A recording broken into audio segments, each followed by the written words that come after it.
Wasit asal Qatar, Australia ini licik juga ya dengan meminta pada AFC untuk memakai wasit asal Qatar Salim Fatahi.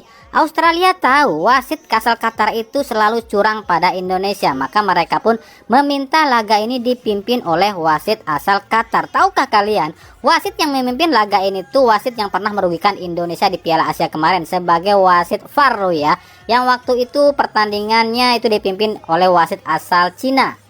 Nah, mungkin agak aneh, mungkin kalian masih belum ngerti juga kenapa Australia bisa meminta pada AFC untuk menunjuk wasit. Bukannya Indonesia yang jadi tuan rumah, bukannya wasit itu ditentukan oleh FIFA, bukannya wasit itu ditentukan oleh AFC.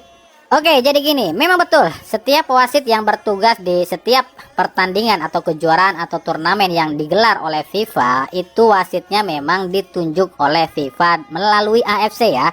Nah, kenapa Australia bisa meminta wasit ini? Karena ada aturan dalam FIFA, tiap tim yang rankingnya lebih tinggi dibanding lawannya, dia memiliki hak untuk menentukan wasit asal mana sih yang harus bertanding. Nah, Australia ini meminta wasit asal Qatar, tapi bukan orangnya loh ya, tapi negaranya. Wasit mana nih yang harus tunjuk? Wasit Qatar. Nah, udah akhirnya FIFA memberikan wasit Salman Falahi. Sekarang kita lihat ada beberapa kontroversi wasit Salman Falahi di laga ini. Yang pertama di menit ke-5 ini saat siapa? Ragnar ya. Ragnar ini tuh dihadang oleh pemain Australia, tapi wasit ini tuh nggak memberikan pelanggaran. Yang kedua saat sikutan pemain Australia Goodwin ya di menit ke-30 ini kan harusnya kartu kuning kedua loh ya, tapi nggak diberikan sama wasit ini.